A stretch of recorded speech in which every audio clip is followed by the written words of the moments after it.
Bonjour les amis, j'ai l'immense plaisir de vous annoncer la sortie de mon dernier roman intitulé La chapelle au bord de la rivière, dont je vais vous lire la quatrième de couverture, rédigée par votre serviteur évidemment, puisque je suis l'auteur de ce roman.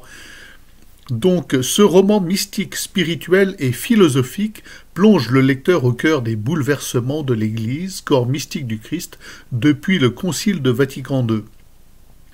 Qu'en est-il de l'avènement de la Pentecôte d'amour que nous vendaient des prophètes autorisés?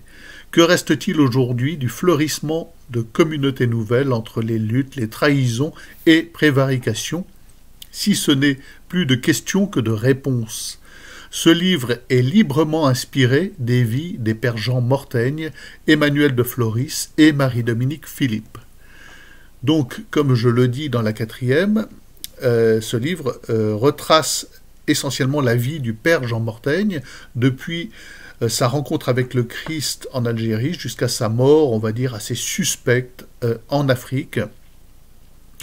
Et donc ces rencontres, alternativement avec le père Emmanuel de Floris, qui deviendra son mentor, avec qui il créera les Ermitages de Montmorin, et Marie-Dominique Philippe, qui viendra en quelque sorte phagocyter ces ermitages et les intégrer à la communauté Saint-Jean. Voilà, je vous en dis pas plus sur le pitch. C'est un livre qui est un roman librement inspiré de ces trois vies, de personnages que j'ai personnellement connus, dont j'ai personnellement connu tous les témoins, toutes les fioretti relativement à la vie du père Jean Mortaigne sont vraies. Sont relatées comme vraies, sauf peut-être certaines romancées dans sa longue marche vers Montmorin, ou sa longue marche vers le jour où on le retrouve mort assis sur une chaise en Afrique. Donc une partie de ces fioretti sont réels, sont racontés par des témoins de premier ordre que j'ai connus personnellement.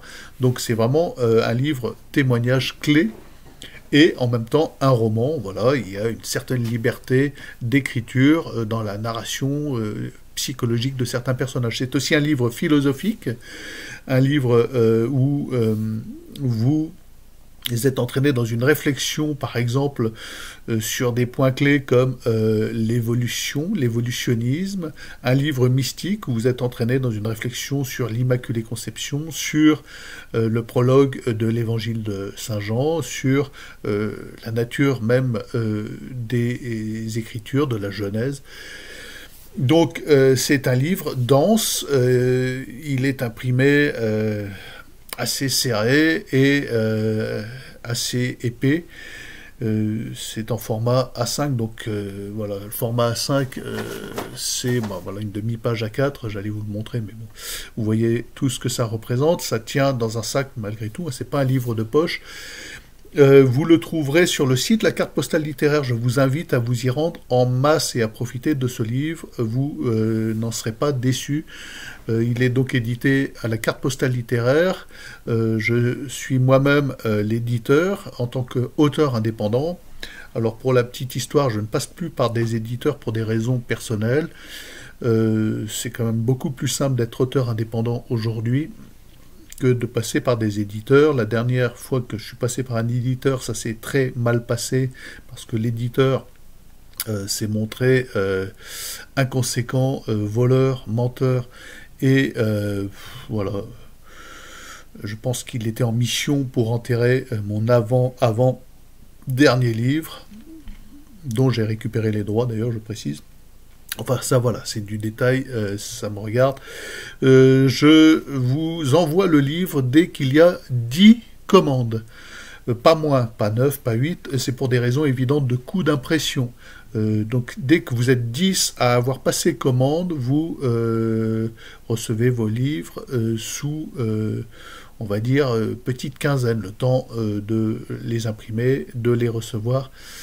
C'est imprimé en France, donc il a un coût pour cela. Je ne peux pas faire moins que 24 € par livre, mais vous ne regretterez pas cette somme. C'est un investissement. Vous apprendrez beaucoup de choses sur le Concile Vatican II, sur la manière dont s'est déroulé, dont s'est articulé ce concile, quels étaient les personnages, quelles étaient les jalousies internes, les mesquineries internes, les décisions internes, comment ça s'est joué, comment s'est jouée la création par exemple de la fraternité Saint-Pie-X, etc. Ce genre de détails sont relatés dans le livre puisqu'ils concernent de près les 3 personnages principaux du livre.